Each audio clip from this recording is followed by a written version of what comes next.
जय भीम, जय संविधान। मुसलमानों, आज मैं आपसे बात करूंगा बहुजन समाज पार्टी और उसकी राष्ट्रीय नेता बहन मायावती के संबंध में। लेकिन बात शुरू करने से पहले मैं पत्रकार इंतखाब आज़ाद आपसे दरख्वास्त करूंगा कि आप इस वीडियो को शेयर करते हुए तहलका एक्सप्रेस यूट्यूब चैनल को सब्सक्राइब करें।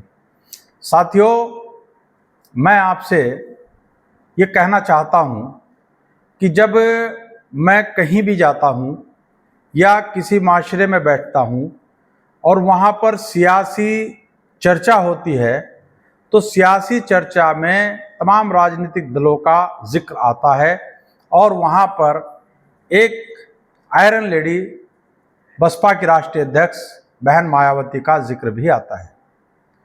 जैसे ही मायावती जी का जिक्र आता है, तब मुसलमान एक बात कह करके सारी चर्चा का सत्यानाश करने का प्रयास करते हैं कि आप बसपा और बसपा सुप्रीमो मायावती जी का जिक्र मत करें, क्योंकि वो भारतीय जनता पार्टी की बी टीम है। उनका कोई भरोसा नहीं, वो कब कहाँ मिल जाती है। लेकिन याद रखो मुसलमानों, मैं आपको एक बात बताना चाहता हूं। राजनीति का एक सिद्धांत होता है और राजनीति का वो सिद्धांत है कि राजनीति में कोई भी अस्थाई दोस्त और अस्थाई दुश्मन नहीं होता। यानी राजनीति में सब कुछ संभव है और राजनीति में ये देखा जाता है कि हमारा भला कहाँ होगा, किस जाति, किस संप्रदाय, किस राजनीतिक दल की विचारधारा के साथ हम सियासी पगडंडी पर पैर रखकर तेजी के साथ आगे बढ़कर सत्ता और व्यवस्था का हिस्सा बन सकते हैं। ये राजनीति का सिद्धांत है। ऐसे में मैं आपसे पूछना चाहता हूं कि अगर जैसे आप कहते हैं कि बसपा सुप्रीमो बहन मायावती भारतीय जनता की पार्टी की बी टीम है और आप अखिलेश यादव और राहुल गांधी के अंदर, जिनको दर्जनों बार आप आजमा चुके हैं, उनके अंदर अपनी मजबूत क़यादत, मजबूत नेतृत्व तलाश करते हैं, अगर उन दोनों नेताओं ने बसपा सुप्रीमो मायावती के साथ गठबंधन कर लिया, तो फिर आप मुसलमानों मुझे बताओ कि आप कहां जाकर डूब कर मरेंगे। इसलिए मैं ये बात कह रहा हूं कि आज आप बसपा सुप्रीमो मायावती को भारतीय जनता पार्टी की बी टीम बताकर उनके साथ अपनी दुश्मनी पाल रहे हैं, जबकि जिस राहुल गांधी को आप अपना नेता मानने का गलती कर रहे हैं, उसने खुद ये बयान दिया है कि अगर बहन जी हमारे साथ होती और भविष्य में बहन जी हमारे साथ होंगी तो हम भारतीय जनता पार्टी जैसी सांप्रदायिक सोच की पार्टी को जड़ से उखाड़ कर फेंक सकते हैं। ये मेरा बयान नहीं है, ये राहुल गांधी जी का बयान है। और आपको यह भी पता होगा कि अभी गुजरात के अंदर राहुल गांधी जी ने एक बयान दिया और कहा कि मेरी पार्टी के सीनियर लीडर वो भारतीय जनता पार्टी के लिए काम कर रहे हैं और मैं उनकी सफाई करूंगा, उनको पार्टी से निकालूंगा और उनसे कहूंगा कि आप कांग्रेस में रहकर भारतीय जनता पार्टी की मदद ना करें। अगर आपको भारतीय जनता पार्टी की मदद करनी है, पार्टी से बाहर जाइए और सीधे भाजपा ज्वाइन करके भारतीय जनता पार्टी के लिए काम करिए। लेकिन एक आप हो कि आप उस कांग्रेस में अपना नेतृत्व ढूंढ रहे हैं जिस कांग्रेस का राष्ट्रीय नेता ही ये बयान दे रहा हो। अब आती है बात अखिलेश यादव की। अखिलेश यादव की राजनीति भी उसी पैटर्न पर चल रही है। वो भी जानते हैं कि राजनीति में कोई स्थायी दोस्त और दुश्मन नहीं होता और वो बाकायदा उस सिद्धांत का पालन बड़ी ईमानदारी के साथ कर रहे हैं, क्योंकि दुनिया जानती है सत्ता 10,000 बंद तालों की चाबी है। और इसलिए बहुजन नायक मान्यवर साहब कांशीराम जी ने कहा था कि जिसकी जितनी संख्या भारी उसकी उतनी हिस्सेदारी। आप जानते हैं लोकसभा के अंदर वक्फ संशोधन बिल सरकार की हठधर्मिता के चलते क्यों पास हुआ?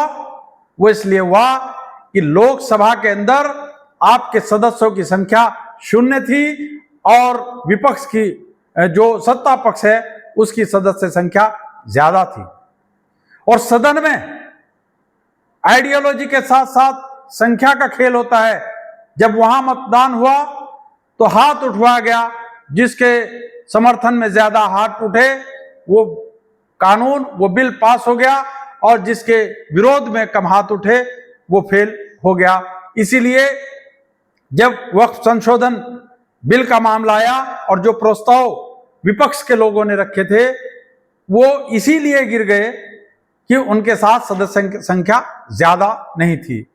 इसलिए आपको यह तय करना है कि हम भाजपा का विरोध कम करें, हमें भाजपा का विरोध ज्यादा नहीं करना, हमें कांग्रेस का विरोध ज्यादा नहीं करना, हमें अखिलेश यादव का विरोध ज्यादा नहीं करना।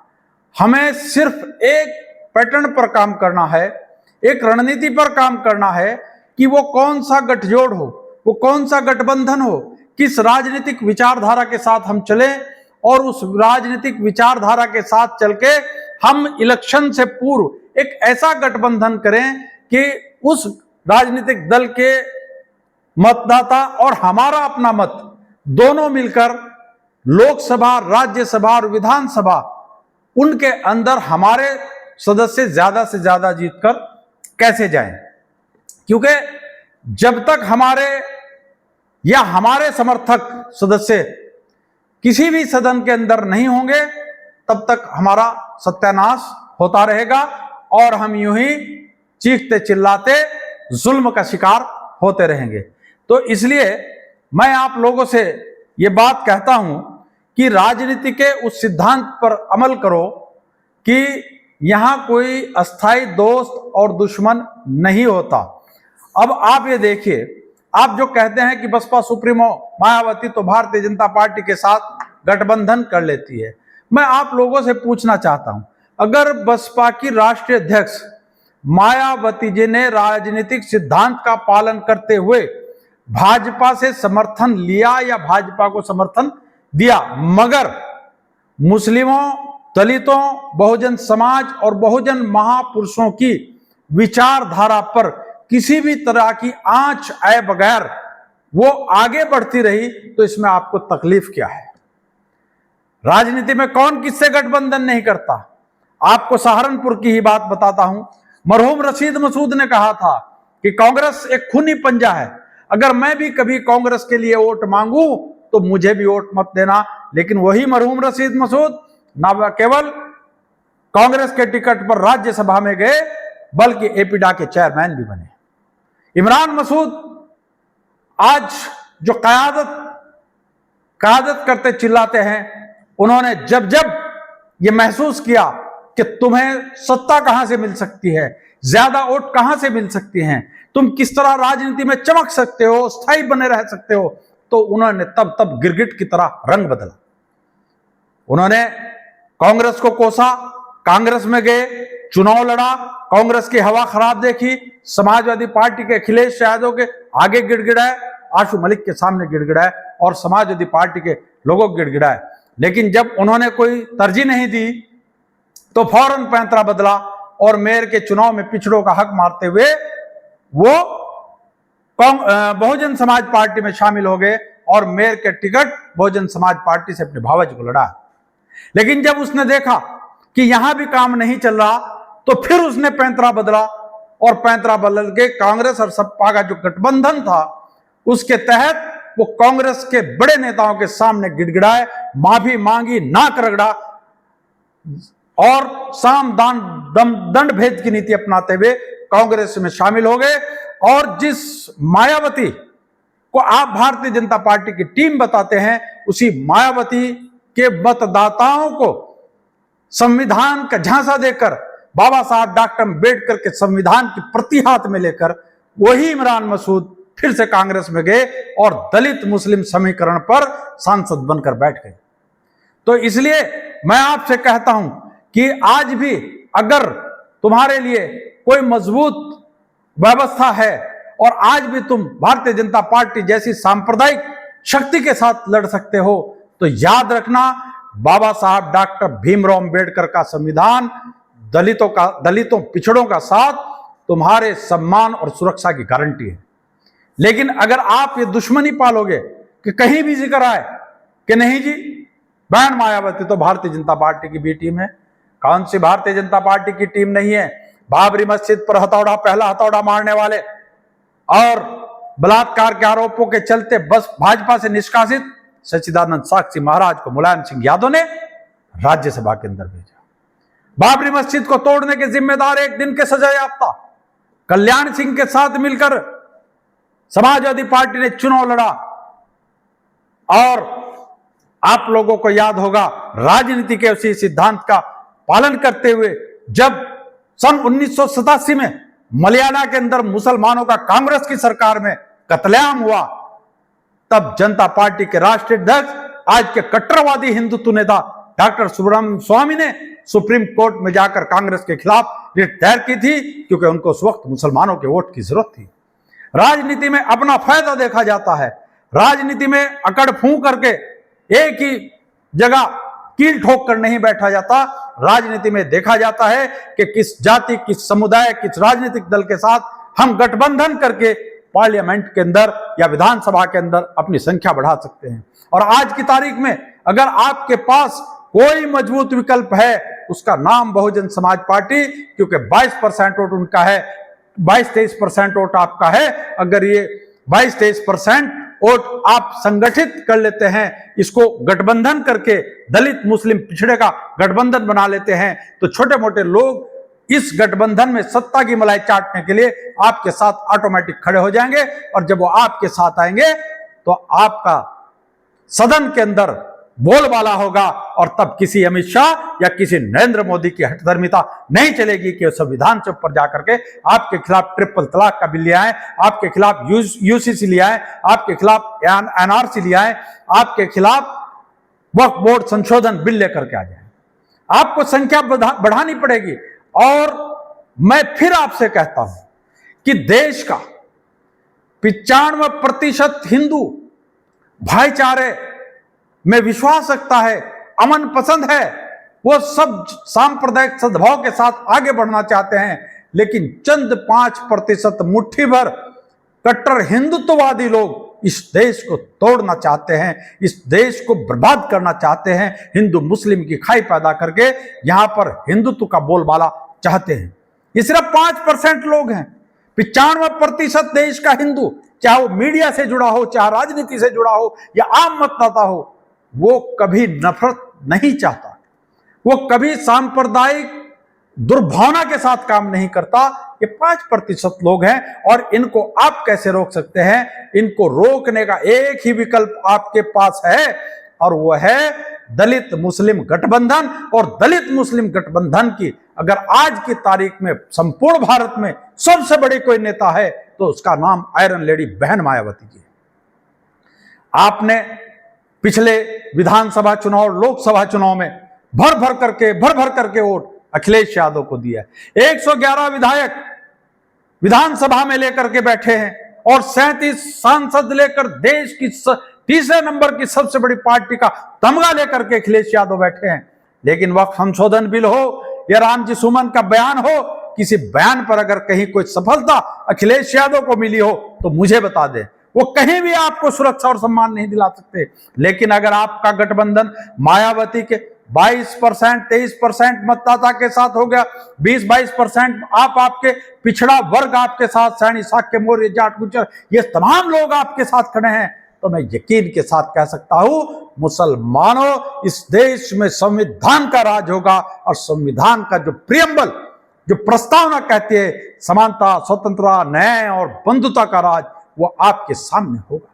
इसलिए ये नफरत छोड़ दो और एक बार दिल से, जैसे आपने 57 साल कांग्रेस के साथ रह करके अपना कत्लेआम कराया, उधर कांग्रेस को समर्थन किया, उसने मलियाना में आपको कटवाया, हाजिमपुरा में आपको कटवाया, मुरादाबाद में आपको 63,000 दंगे 57 सालों में कांग्रेस ने आपको दिए।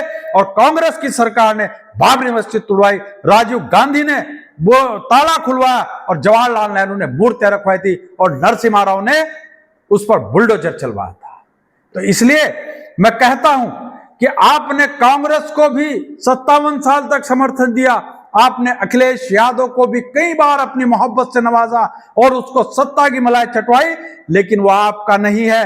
अभी पीडीए उठा करके घूम रहा है अखिलेश यादव, आपको पता है, कहता है कि पीडीए पीडीए पीडीए चिल्लाता है। अरे भाई ये तो बताओ, मैं कई बार कह चुका हूं, कौन सा पीडीए?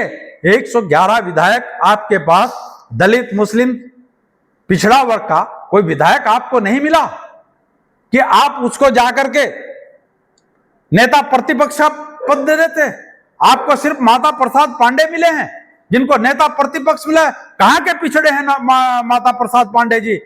2 बार विधानसभा के अध्यक्ष रहे, 8 बार विधायक रहे, जाति से ब्राह्मण है, सर्वश्रेष्ठ है, सबसे ऊपर है, आर्थिक रूप से पिछड़े नहीं, धार्मिक रूप से पिछड़े नहीं, शैक्षणिक रूप से पिछड़े नहीं।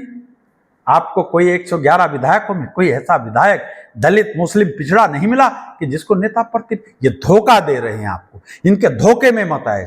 मैं पत्रकार इंतखाब आजाद ना तो बहुजन समाज पार्टी का कार्यकर्ता हूं और ना बहुजन समाज पार्टी का कोई पदाधिकारी हूं, लेकिन राजनीतिक चिंता वो याद रखो कि जिसकी जितनी संख्या भारी उसकी उतनी हिस्सेदारी। जब आपकी राजनीतिक तौर पर संख्या भारी होगी तो आपकी सत्ता और व्यवस्था में उतनी ही हिस्सेदारी होगी। और वो हिस्सेदारी कब आपकी होगी?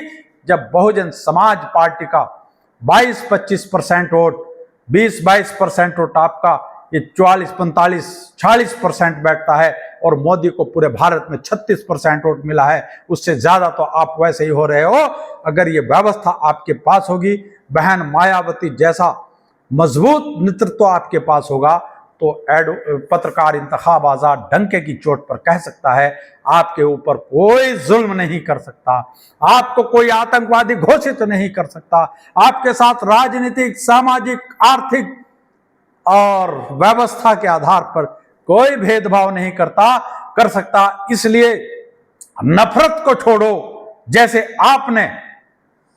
आपने बाबा साहब डॉक्टर भीमराव अंबेडकर जी को संविधान सभा में भेजा था मनुस्मृति दहन करने के लिए, जैसे अब्दुल हमीद ने अपनी जगह दी थी, जैसे गुलामी पुस्तक के लेखक महात्मा ज्योतिबा फूले और माता सावित्रीबाई फूले को मदद करने के लिए फातिमा शेख और उस्मान बेग मैदान में आए थे, आज मुसलमानों तुम्हें भी इसी तरह बसपा को गले लगाकर, दलितों, अछूतों, अनुसूचित जाति के लोगों को गले लगाकर अपने नए सत्ता के समीकरण बनाने होंगे। और अगर आपने ये नहीं किया, ये नफरत नहीं छोड़ी, बहुजन समाज पार्टी को गले नहीं लगाया, बहन मायावती जी को लीडर मान करके उनके साथ नहीं चले, तो आने वाला दौर पत्रकार इंतखाब आजाद बता रहा है, आपकी सुरक्षा मुस्लिम फैसला बोर्ड नहीं कर सकता, जमीयत उलेमा हिंद आपकी सुरक्षा नहीं कर सकता। वो तो हर बार हर जुल्म के खिलाफ एक ही बात कहता है, और वो कहता है कि हम अदालत का दरवाजा खटखटाएंगे।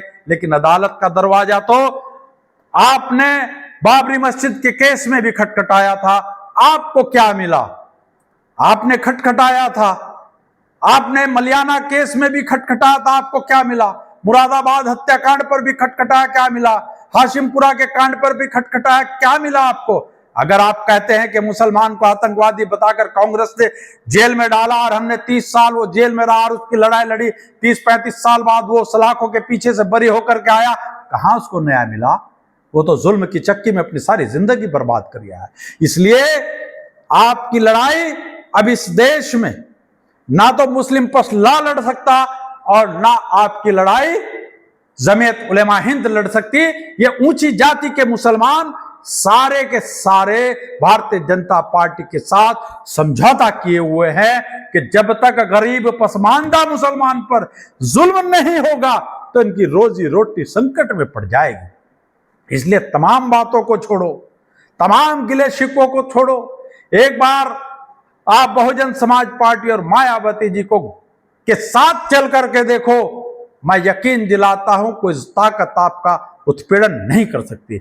साथियों, आपने मेरी बात को ध्यानपूर्वक सुना, उसके लिए आपका बहुत बहुत शुक्रिया। और मैं आपसे फिर एक बार यही दरख्वास्त करूंगा कि वीडियो को यूट्यूब पर भी शेयर करें, फेसबुक पर भी शेयर करें, इंस्टाग्राम, जहां जहां भी जिस भी माध्यम से आप शेयर कर सकते हैं उसको शेयर करें और सत्ता में अपने हिस्सेदारी पाने के लिए, अपना हिस्सा सुनिश्चित करने के लिए आप बहुजन समाज पार्टी के जो अनुसूचित जाति के लोग हैं, जो पिछड़ा वर्ग के लोग हैं, जिनको बहुजन समाज कहा जाता है और बहुजन समाज की नेता बहन मायावती जी है, उनके साथ मिलकर आप अपनी हिस्सेदारी सुनिश्चित करें और जुल्म और ज्यादती से अपनी हिफाजत करें। सम्मान और स्वाभिमान का जीवन अपने देश में जीने के लिए आप राजनीतिक हिस्सेदारी सुनिश्चित करके संघर्ष करें।